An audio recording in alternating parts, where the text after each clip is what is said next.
actually got, or I was like 12, I got hacked by someone sent me like some Trojan horse, and they're flipping my screen and stuff. And I was like, man, I don't want to do that. And so I was fascinated by it. Just because you're good at something doesn't make you a good leader. If you want to be a people leader like I did, like I wanted to be a people leader for a lot of my career because I thought I would be a CISO one day until I realized that it sounds terrible.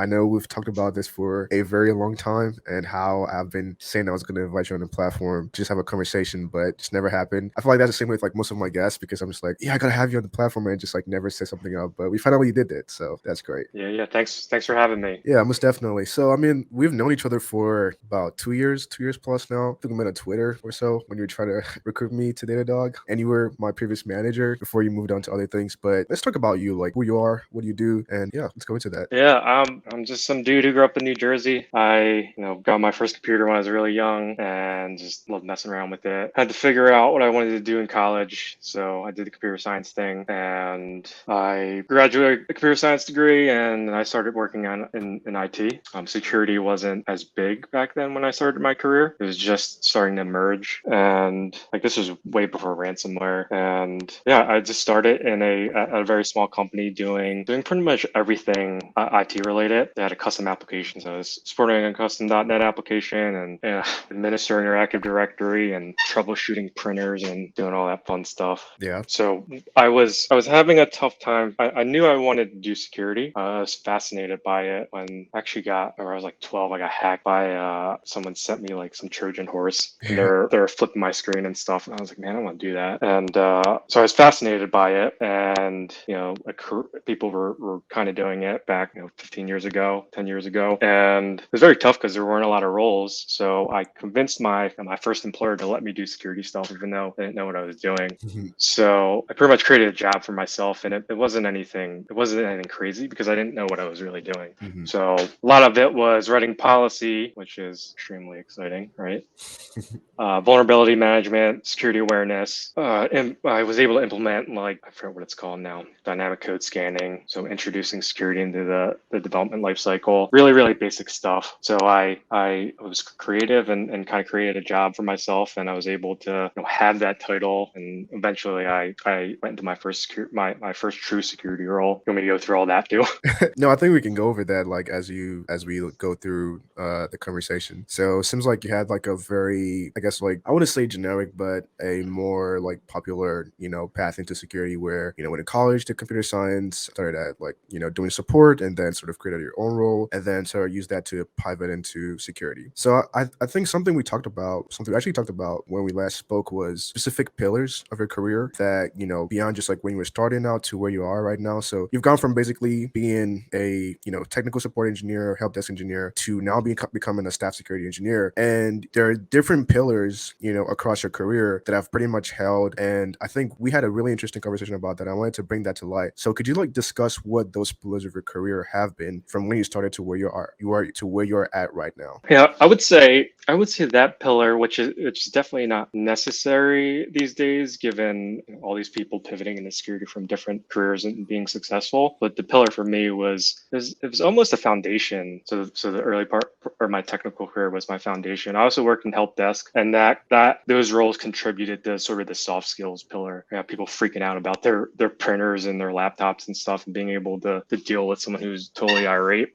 And that stuff helps you throughout your career because you don't know what kind of different personality dynamics you'll deal with. So that was sort of my foundational. It was had customer service elements even in my full-time IT role. My customers, my colleagues, and I had to do what I could to enable them because they're the ones making the company money. And I had that role help build that foundation. And I keep repeating myself, but it's like knowing how to be a professional too. Like that was my first real full-time technical job. Like when I was working help desk at my college, it wasn't, you showed up and closed some tickets, but when you're working full-time, like I don't even know how to act in meetings.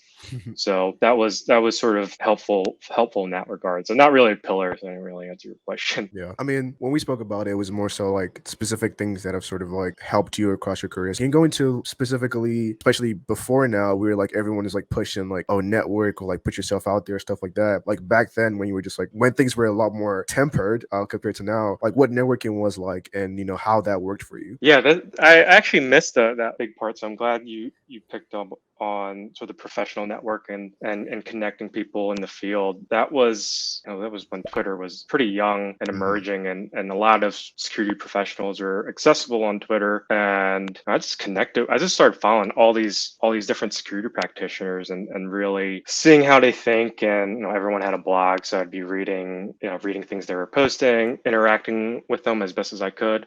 Sometimes I would DM people because I had some questions, and as long as I did some research about the question, they were always happy to respond. Something pretty amazing happened when I was very early in my career. There was a program called InfoSec Mentors, and they matched people up with mentors. And I was part of the program. I was actually paired up with a mentor, and he's actually in France, and he would meet with me every month, and I would just kind of talk through everything. And he just had that experience to guide me and guide my career and how to navigate things at work, how to influence certain initiatives. He would give me books to read. That was really helpful for me. So I had the platform, the network was Twitter. Everyone was on Twitter, and I was part of his mentor mentee program. And the mentorship program, and it was again InfoSec Mentors. They actually sent me to Source Boston, so that was my first conference. So I got to meet a bunch of people and go to talks. So that was a really cool experience. Gotcha. Yeah. I think the importance of mentorship relationship are definitely very, very important to highlight, especially like for people who are just getting started in their careers. I know we're going to go more into that later on, especially with our own mentor-mentee relationship as well. But let's go into like your actual career. Like last couple of years, you've been doing a lot of detection engineering, especially in the cloud, but you started your career or your security career and spent most of your time doing threat intelligence. So can you talk about that? Like, especially like that threat intelligence live, I'm a bit familiar. I've had conversations with people who have worked in threat intelligence. I had a conversation with Zach, also Chris as well, who have done threat intelligence. But I want to see your perspective as someone who did threat intelligence for quite a while. What was that like, tracking threat actors or doing all of that fun stuff? Yeah, threat intel was interesting because I fell into that role a couple of jobs ago. It was for a very large bank, and they still have a very large threat intel team. And I joined as a tactical intel analyst. So day to day looks like reading a lot of vendor reports, collecting on open source intelligence, reporting, and I just did that all day. And we essentially had to figure out what threats lined up with what the bank cared about, and I would write there were intel reports. So finished intel reports to brief the various security operations teams of any emerging threats. And I found myself drawn to foreign intelligence or APT, foreign intelligence APT groups. So I started specializing in North Korea, Iran, Russia, a little bit of China. So I was able to become the SME for those groups because they're very tied to very geopolitical actions. And then I worked at a very large bank, and they are impacted by geopolitical happenings pretty much. Gotcha. And that was sort of like what set the precedence for your detection engineering career. Because I know like detection engineering and threat intelligence have some sort of like, I guess, like feedback loop. I mean, part of detection engineering is made possible with, some knowledge of threat intelligence or some information that you get from threat intelligence. So can you talk about going from, doing threat intelligence at a bank to now working at Datadog where you were doing cloud threat detection and response or cloud threat detection engineering, and also like the shift from that sort of environment to now focusing a lot more on cloud, whether it was AWS, Azure, Google Cloud, or Kubernetes, because I know that a lot of people have a lot of experience security wise with like, enterprise environments, enterprise systems, but are wanting to go into cloud to do whether it's like pen testing or like security engineering or detection engineering. How is that jump from, that sort of enterprise environment to focusing a lot more on cloud and, SaaS applications? Yeah, the threat intel experience was actually very interesting because I was an intel analyst. I actually ended up moving to a different role on the threat intel team to manage the threat intel platform, so more of the toolings.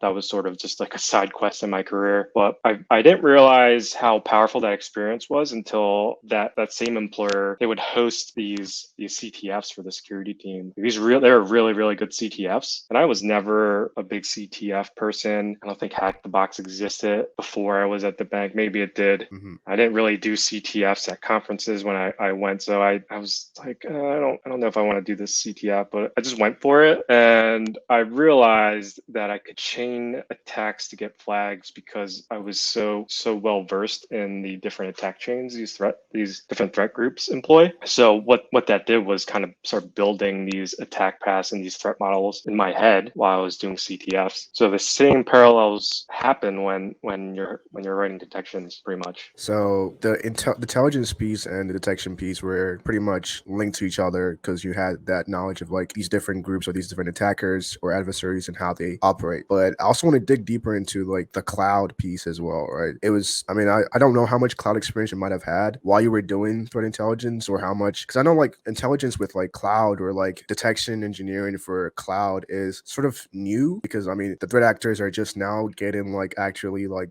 you know, some sort of attribution and stuff like that. But moving from, you know, doing it in sort of like an enterprise environment or focusing a lot more on enterprise, I don't know how much cloud you worked on, to focusing specifically in cloud. Like, what was that like, you know, having to either learn AWS or Azure or Google Cloud? Because we work on the same team. So, like, you know, I kind of had the same scope of work, even though yours was a higher level. But what was that like now having to apply that same intelligence or detection engineering knowledge or security knowledge to cloud environments, especially it being so new back then? Because this was like, I think like 2021. So like even at that time, even though cloud was still popping, the security detection engineering or even intelligence space for cloud specifically is sort of new, and it was sort of new back then. So what was that like having to like build all this knowledge and also at the same time, you know, be a founding member of our team at the time? Because I wasn't at Datadog by the time you started at Datadog. So what was that like for you? Yeah, so the threat intel experience didn't directly help go to Datadog. Actually, I think I half got my job because I knew someone there who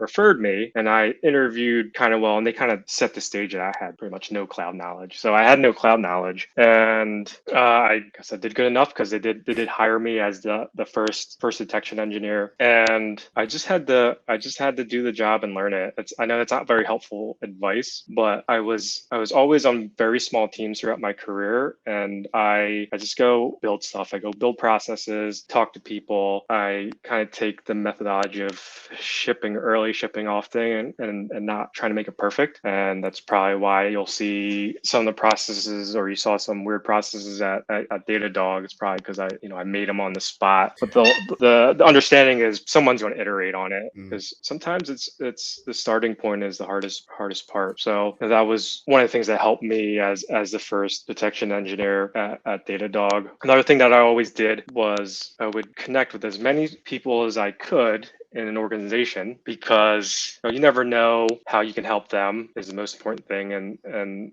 when you have connections around org, they can answer questions you have. So at Datadog, I befriended anyone I could, Mhm. because I could read up on something, and let's just say I didn't know how bucket policies work, and I was just kind of missing conceptual piece of knowledge. I could go ask someone that I established a relationship with. So that was sort of the other piece, and for me, I learned by just doing. So I just Yeah.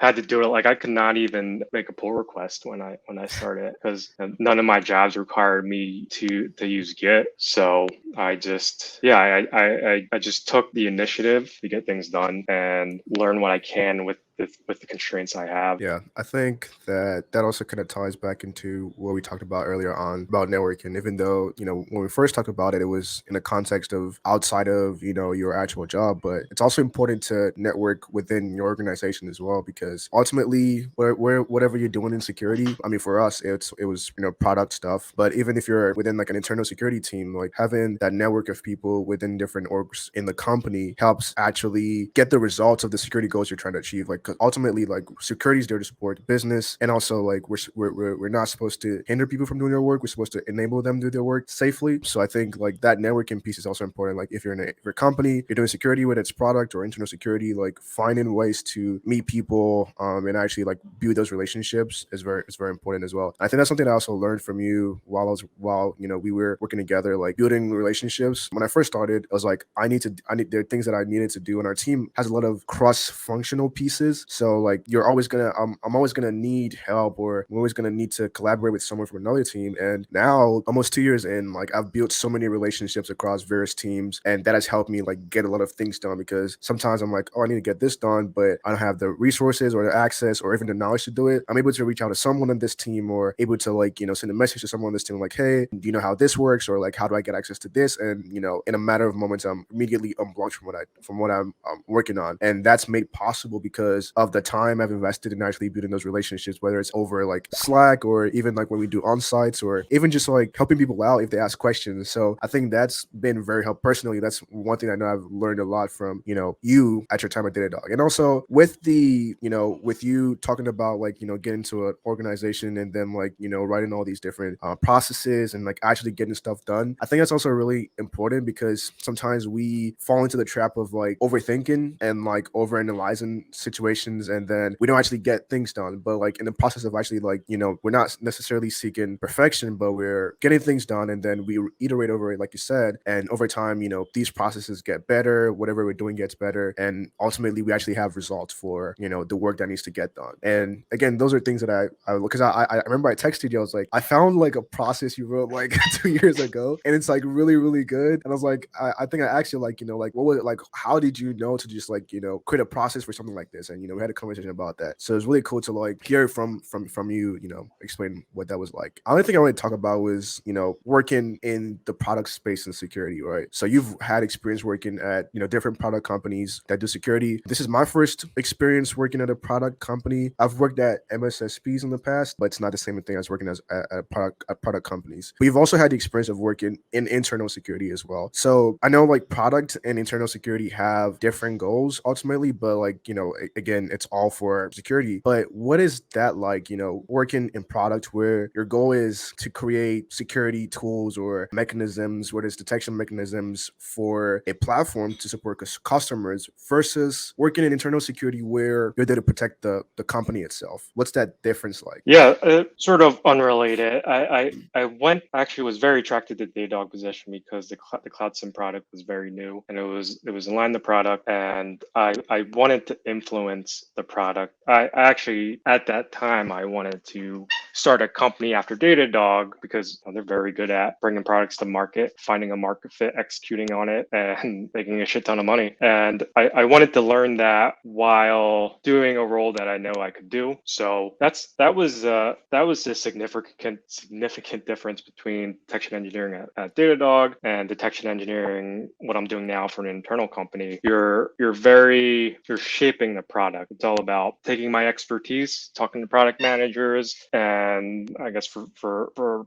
I guess a big piece of our job was actually creating content. On internal security, you are using the products and you're looking at these out of the box roles, and you're like, yeah, these aren't going to fly, and you're making them relevant for your org. Yeah, I do know like sometime down the line in my career, I definitely want to take this knowledge and either, work in an internal security capacity or do something else with it. But I think there's an incredible amount of invaluable knowledge you get from working within a product engineering sort of team, where you're working with software developers, you're working with product managers, you're working with customers as well, working with researchers as well. And you're basically the glue between all these different pieces and the product. So like we're like the actual like security persona, quote unquote, and then we use our persona and our relationships and our influence with the engineers, the product managers, the researchers, the customers to influence the product, like you said. And I think like for me,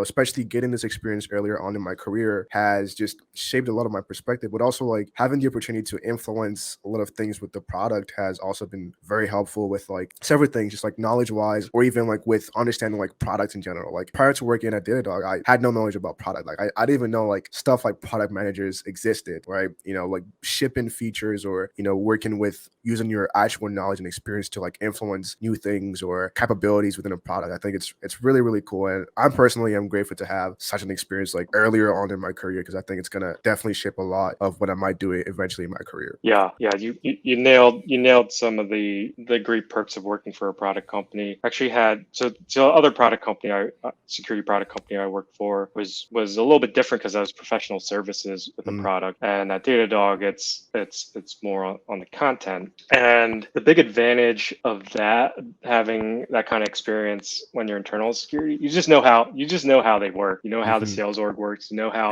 Yeah, I can ask for a feature and they'll say, put it on a roadmap. Now I know what that means. Like, yeah, everyone knows what it means, but I know that, my company's ARR contribution to them is very low, yeah. and it'll probably sit at the bottom of the list. Yeah, yeah, it's a lot of experience. Like product is like I think it's honestly like it's probably one of the best things to know now in these days.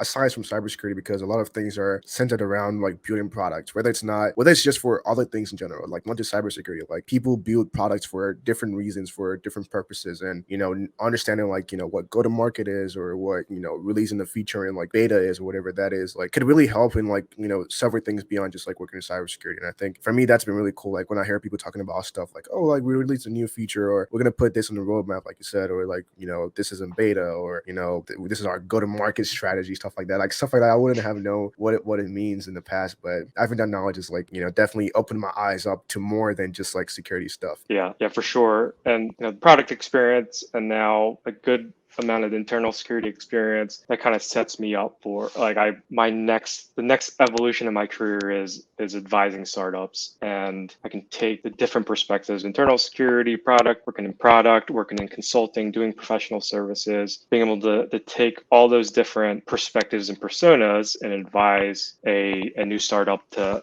bring a security solution to market. I mean. Yeah, yeah, most definitely. It's a really nice blend of experience. But speaking of experience, let's actually go into, where you are at in your career right now. So, we've talked about where you started, what you did somewhere in the middle, the last thing you did, which is work at Datadog. But now you are at a staff security engineer level. And I know we've had a conversation in the past where I told you I had my own aspirations of eventually becoming a staff security engineer. But I know that prior to working at Datadog, I had no idea of like staff levels. I only knew of like, engineer one, senior engineer, and that was about it. But in tech companies or bigger organizations with a lot more defined career opportunities or career growth opportunities, there are different levels. Like you have your maybe associate engineer, your mid-level engineer, your senior engineer, your staff engineer, and there's like senior staff. Some places there's like principal, there's distinguished and all of that. But I think a lot of times, and again, this is not to I'm trying to find a word, but this is not to scare any entry level professionals about like setting their sights on higher level. But I wanted to see like what is it like being a staff security engineer. So like being an individual. You're gonna definitely explain it better than I can. But like being someone at that level and influencing really high level operations at an engineering level for security. What's it like compared to like as a mid level engineer or as like a junior engineer, you're focused on like these daily tasks where you're like whether it's like shipping code or you're writing detections or like you're reviewing alerts or whatever. But at that staff level, you have a cumulative experience, and you're using that experience to like influence very strategic things within the organization security wise. So what's that like? Yeah, so it's Hey, sorry to interrupt the video, but you know what's crazy? Over 70% of you watching right now are not subscribed. So please do me a favor, if you're liking this video so far, hit that subscribe button, hit the like button for the YouTube algorithm, and hit the bell notification to stay up to date on what's going on the channel. Also, leave a comment down below if you're feeling extra generous. Thanks for your support, and now back to the video. it's kind of tough because I do kind of operate as an engineering manager, even though that's not officially what I do. But a lot of it, I had to come into this org and build a detection and response program from scratch. So that kind of work to me, and there's, you read the various staff engineering books, there's different type of staff paths or staff personas, I Yeah. think it's called. And I had to pretty much define what detection and response was going to look like for the next 3 years. There was nothing. So it was similar like data. I had to go, build and execute on how work would be done and what that looks like, and having a roadmap and thinking about how do I maintain detection content or ship new content in a way that scales. And that was everything I did at Datadog, because it's like, what if they want to bring in 100 product detection engineers? Like, does everything we do scale to that? And same with being internal employee. Granted, we won't get 100 more detection engineers, but we're going to get a lot more data and a lot more problems. So how we approach things has to scale with these challenges. So it's knowing what good looks like in 3 years and that'll change from when you first start creating a like a maturity model or roadmap for the program. But it's just about defining the direction and just doing it. Yeah, that sounds like what I've heard staff engineers do or staff level professionals do. I spoke with Izzy, who is a staff information security analyst here at Datadog, and we spoke about like what it's like at that staff level, kind of strategic planning for what. Sorry about that. Kind of planning so kind of doing strategic planning for what a program might look like. So it seems sort of like an engineering sort of role slash manager sort of role slash program manager sort of role, like combined all in one. Yeah, it can be. And then you have some other staff engineers that they may have written the Linux kernel and they don't want to manage people, so they have a very specialized skill set that they just want to be heads down and solve very hard problems. And the great thing about the staff path is it doesn't force you into leadership for compensation reasons. That's the great thing about orgs that have a staff track, because you see it all the time. People who get promoted because they're best at what they do, they get promoted into leadership because they're best at what they do, and they flounder. Just because you're good at something doesn't make you a good leader. If you want to be a people leader like I did, like I wanted to be a people leader for a lot of my career because I thought I would be a CISO one day until I realized that it sounds terrible. But I always had the love of developing people, and with that, just being a mentor. And I think a good leader is that. I remember, I don't know if I told you or I told someone else, I was like, I don't give a shit about my career. I will burn all my political capital to help you. Like, it's not about me. Yeah, I think that's what you told me like on my first or second day at Datadog. That was like very specific, and I want to go deeper into that, like with people management, right? So when you were when you were leading our team at Datadog, you were very focused on actually developing us as engineers, right? I was one of the people who was reporting to you. So I know, I know this role, the capacity where you were working at Datadog as manager was like part management and also partly actually doing technical stuff like shipping code with us as well. But I want to talk about like that management piece, right? What do you think now as a manager, right? And this is going to be a multifaceted question, but first and foremost, like when you're looking to bring people into your team, right? Because I'm sure like over the course of your career, whether it's like a Datadog or what you're doing now, you've done some sort of hiring, right? So when you're looking to bring someone into your team, whether it's a detection engineer, analyst, whatever the case is, what are you looking for? Because you're trying to do a lot of things at scale, and you need people who have the skills, but at the same time, not everyone has the exact same skills or all the skills that you need. So what is that like actually hiring or selecting people to bring into your team to actually add to the team to do detection engineering or research or analysis? What's that like? What's that process like for you? On this channel, I talk a lot about breaking into cybersecurity, and with my recent experience going over the new Google and Microsoft cybersecurity courses, I can vouch for these programs and their credibility, and I've done multiple videos on the channel about them. So if you'd like to try either or both of these courses, use the link in the description to get a 7-day free trial to get started. Yeah, I think I was never a fan of looking out for specific skills. I'm big on, and that's why there's so many behavioral questions. But we're thinking about team fit, and can we see this individual growing on the team? And most importantly, like for me, if I have to hire a bunch of detection engineers, most likely they may not have a bunch of AWS experience or Azure experience, or they may not know Kubernetes. But I need to assess if they can learn mostly on their own and rapidly on the fly, and that they're not jerks. Like it's not worth hiring some beast of a detection engineer, but they're just unpleasant to work for. So it's those things, and it's about team makeup. You want people with different kinds of expertise. And when you're building, I guess it's terrible I use sports analogies because I don't really care for sports except hockey. So like you go and trade for a bunch of all-stars, you would think they would win a bunch of games, but that's not always the case. Sometimes you need grinders and people who can do specific things or come from different backgrounds, because there's just so many dimensions of problems that a team has to face. And if you have that one type of person throughout the team, you can't be effective. Yeah. So when you have people like that on your team, as a people leader, a manager, or a staff engineer, I remember when I first got Datadog, you specifically said that your you're focused and interested and invested in my career and growing my career. And that was like what happened at the time while you're working at while you were working at Datadog.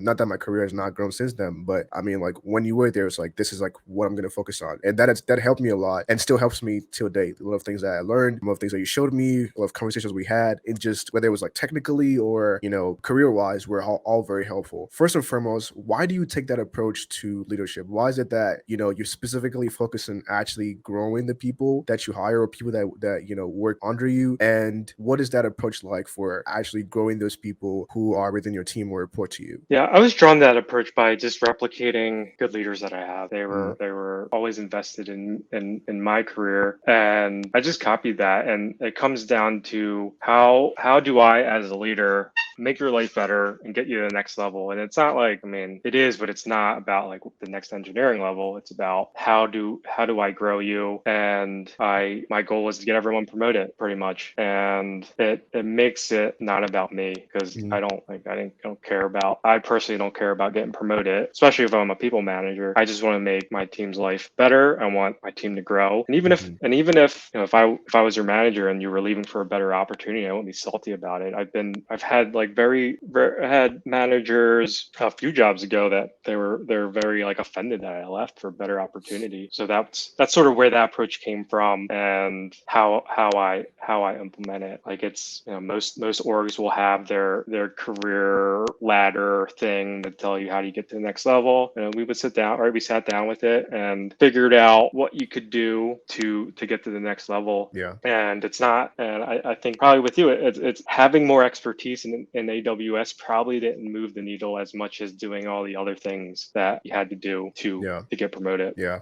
I definitely agree with that. I think a lot of times, well, I guess at the sort of like, earlier stages of a career, like promotion typically is sometimes about technical acumen, but I think as you kind of go further into your career, it's like more about programs and actually like relationship and influence and like scaling things or doing things at scale. And doing things at scale involves both technical experience or acumen and also like influencing people as well. And again, those are things that I've learned from you along the way. And another thing I wanted to go over was something we constantly talk about when we meet. By the way, we meet like once a month, monthly check-in, monthly sync, where we kind of have conversations about what we're working on and career stuff in general. So something we've been talking about recently is like learning skills and not tools. A lot of people place emphasis on tools, like, oh, I gotta learn Splunk, I gotta learn Azure, AWS, Logarithm, Datadog, whatever tool it is out there. I gotta learn that. But you recently made a blog about analyzing security data with I think it was DocDB, and your point was not to even analyze data. The point was to show that the core skill is not Splunk. It's not any specific query tool or language. The core skill is actually like your analysis skills or like knowing how to analyze security data. So I actually have taken up that philosophy from you and also like propagated as well. But I think that blog brought some more light into how you're thinking about it. But I wanted you to share, how you actually thinking about it, like, here on this podcast. Like, what is that philosophy of not focusing specifically on learning tools, but more so on the core skills that actually empower you to use any tool? Yeah, and sort of even before I got to that part of thinking, I like, maybe not you, but I'm sure there's a few other people out there who have bought a bunch of courses, a bunch of books. I've read none of them. I've done none of the coursework. I don't do any of that because I had lied to myself thinking I could learn that way. So sort of prerequisite to all that is coming to terms with how you learn best. And for me, it's just by doing it. And that's why I love the lab stuff you do, because it's a great way to learn by doing, and it contextualizes things in a way that, at least for me, is how I learn best. And it's funny because my team will ask about like training and stuff like that, and I'm just like, yo, we have a very modern tech stack. Like just do the work we do. Like that's gonna be better than any training. Like go read IAM policies. I don't know what to tell you. Like just read them and you'll know very well. Like I had to do a bunch of IAM priv escalation stuff, and I learned a lot about IAM, and I thought I knew a lot, but I don't think I would have learned if I had to read a book on AWS IAM, because I wouldn't even pick it up. Yeah, I think that's something I've been coming to realize more. And I had a conversation with Talis, who his episode is probably going to be before your episode. But we were talking about how as you kind of go further furthering your career, there aren't many courses or like books or stuff like that that actually like teach you things. You have to kind of just learn it on your own. Like right now, the things that I learn, the things that I do at work, I learn things on the fly. It's like I'm just reading the docs, I'm just looking at the API documentation, learning how this thing works, or watching YouTube, or like actually playing with the tool itself or with the platform. And I think it's something that as a beginner, you have to kind of like learn to move yourself out of that sort of thinking. And of course, knowing how you learn best. But I think a lot of times beginners are so focused on getting into cybersecurity or getting into tech in a specific kind of way where like their focus is a lot on courses or on certifications or training or labs. But as you go further in your career, you're going to realize that a lot of skills you're going to need are not readily available with like in any course or like any lab or any book. You kind of have to like learn it from either reading the docs or actually doing it yourself. I think, ever since we had, the first conversation about that, and actually I remember that was the day I actually made the card for this podcast. I was like, we have to talk about this because it's like, I know I fell into that trap of like, learning tools or learning like doing specific courses so I can learn this or that. But over time, it was like, I have to go out there and learn this thing by myself and figure it out because there's no course or book or whatever resource there to help me. And a lot of times it's funny because it's like some random blog that you find on the internet that was written by some random person like years ago. It's like, oh, this is how this works, this is how that works. Or like a YouTube video that's like poorly made, like no editing. It's just like, it's just like very bare. It's like, oh, that's how that works. I think those, and this is a bit of a deviation, but those people are actually the ones that actually like are the real teachers of a lot of people that are learning different things out there. Yeah, exactly. And I think at the end of the day, it's about finding your learning style and really improving it and digging deep into it. Because I'm thrown into stuff every day that I have no idea what like I have no idea what. I've never used a specific technology, but I know how to create the mental model of how I want to solve it. It's like I know the big pieces. Yeah. And that's why knowing data analysis is more important than knowing specific query languages. Yeah. And that's why I don't know if did you have to take any programming classes. I think in some classes they teach you how to like write pseudocode. Yeah. That's what I essentially do in my head when I'm trying to get an answer from data. It's like I'm writing the pseudocode, and then like I write Kusa every day, and I'm still kind of terrible at it, but I know how to get the end result. Yeah. And I know that maybe I want to do conditional stuff here and aggregate this set of data and then do some baselining and so on and so forth. Because if you can build that recipe in your head, you can do it on any platform, whether it be a Jupyter Notebook with pandas, whether it be in straight up SQL, SPL, Kusto, Lucene, whatever. It doesn't matter because these tools will change. You never know. Some exec could come in and be like, yeah, we're ripping out Splunk for Snowflake and Panther. Yeah, no, absolutely. Yeah, I think once I realized that, I focused a lot more on like those fundamental core skills that are universally going to be applied for any tool or anything you're doing, which is like whether it's like knowing how to query data or like just basic security analysis. Let's go into Brazilian Jiu Jitsu because I don't know if I've ever put this out there, but you were one of the people who actually like made me decide I was gonna do Brazilian Jiu Jitsu. I knew I was gonna do it. I was kind of like, do I do Brazilian Jiu Jitsu or something else I was thinking about? But then like when I got to Datadog and not everybody, but a lot of people were like doing Brazilian Jiu Jitsu. You were doing Brazilian Jiu Jitsu. I know Zach did does Brazilian Jiu Jitsu, but that's not really the main point. What I want to talk about is like I was like doing some OSINT on you, and I found a blog you wrote about like 5 years or 6 years ago, and you were kind of like tying in Brazilian Jiu Jitsu to security. And I know that's something that when we used to talk, back then Datadog when I was still doing Jiu Jitsu was how you show up every day, you drill something, you learn something, and then like over time get better at it, whatever the case is. But I wanted to talk about the relationship whether conceptually or career wise that Brazilian Jiu Jitsu has with security, especially you having extensive experience being a BJJ practitioner. So the parallels of Jiu Jitsu and security essentially. Mm-hmm. It's not quite a parallel to security, and I don't think I even talked about it in that. I think it was LinkedIn post a while ago. Yeah, it was. I've been so I'm a brown belt now, and I've been kind of stepping back. And with Brazilian Jiu Jitsu, any martial art, there's a ton of things that you can do. And if you are rolling with someone else, there's an infinite amount of possibilities. And for those who don't do Brazilian Jiu Jitsu, usually go to class, they teach a technique. Maybe it's the same theme for the week. For me, I forget it right after class, and if I watch it on YouTube, I don't retain it, just like security stuff. So now I'm kind of stepping back and thinking about the different concepts concepts in jiu-jitsu because you can apply them. You can apply, let's say there's 15 principles of jiu-jitsu. You can apply them in any situation, because I'm not going to remember like, oh, this is how I get out of a heel hook in this weird situation. I just need to know, like, I gotta go turn towards my toe, or if I'm doing guard passing, I gotta think about where my weight is and how much space there is. And it's about abstracting your knowledge and knowing when to apply it. And that's just how I think through anything, whether it be work, jiu-jitsu, or life in general. Yeah, I think that's a great approach, because one thing that I recently realized I had a strength in was like dealing with a lot of ambiguity. But the reason why I am able to sort of like thrive in ambiguous situation is because I'm able to apply lessons I've learned from different concepts or different experiences to those ambiguous situations. I think it's kind of like the same thing with, Brazilian Jiu Jitsu. Like, you might find yourself in a situation and you're able to apply a concept you learned or a concept that you know to either get out of that situation or use it to your advantage, whether it's like putting your opponent in guard or like,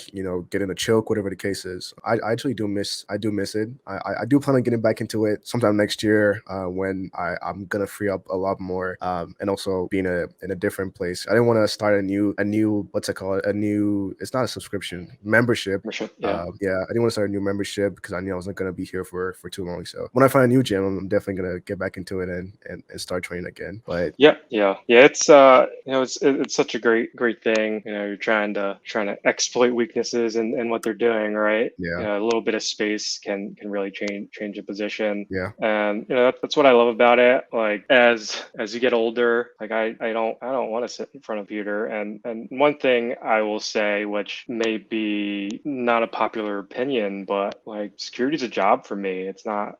I mean, I like doing security. I wouldn't pay someone to do my job. That's how I would define passion, right? Passion is what you pay to do. And I think it's okay that you treat it as a vocation. And I don't spend the time, especially this stage of my career. I don't spend a bunch of time outside of work learning things, because I got a family and I just want to do things. I just want to do things I want to do. Train jiu-jitsu, spend time with my family. Yeah. I'm a gardener now. But everyone thinks like you have to be passionate about, and you'll see in the job descriptions, you have to be passionate about security. I'm not the most passionate about security, but I enjoy doing it and I can get it done. So I can guarantee. Yeah, I think it's a very well propagated viewpoint. It's like, you gotta be like putting the extra work all the time. And personally, I feel like if you're just getting started, like, you're definitely gonna have to put those hours like outside of just work to get to learn things or to solidify things you're learning, or like to get credentials or like build your knowledge. But I do think as you kind of get older, I'm not older yet, I'm still very young, it's still very early in my career, but I do think that a lot of times priorities change. But then again, it's like all that time and all that effort you spent earlier in your career putting in the work to learn these things, like, it does pay off now that you have to focus on other things, because you're not like you won't find it too hard to learn a new technology now. Like, you wouldn't find it too hard to like pick up new things. So yeah, we've had a really great conversation, and I want to round up with what's next for you. What do you see yourself in the nearest future? I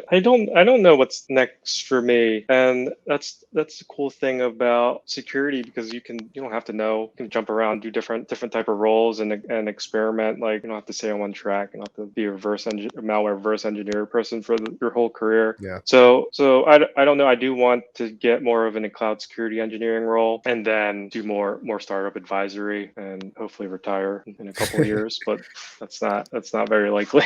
Cool. No, I think you would do great in either of those things. But it's been a pleasure having you, Jimmy. You've shared a lot of insight, and it was just great having this conversation that we could record and put out there. We have a lot of conversations all the time, but having this out there, I think is really great. You have a lot of experience, and I think really like life knowledge that you bring into security. I think it's like very, very good for others to learn more about. So I appreciate your time. Is there anything else you wanted to let the viewers know before you leave? No, it's I think to reinforce your point, you're gonna have to grind early in your career, but be yourself, stand out, enjoy the journey. It is a grind. And then when you get further in your career, you could step back a little bit, like don't burn yourself out. Yeah, absolutely. Well, thank you so much again. And thank you guys so much for watching, and I'll see you in the next video. Bye. Yeah, thanks. Of course. Hey, thank you so much for tuning into this episode of the Cyber Stories podcast. We really appreciate your support. If you've enjoyed this episode, be sure to like and subscribe for future episodes, and comment down below the one thing you learned from this podcast. Also, don't forget to check out the video description for various resources to kickstart or advance your cybersecurity career. You can also choose to binge on our previous episodes by clicking on this playlist on your screen. Thanks for watching, and I'll see you in the next episode.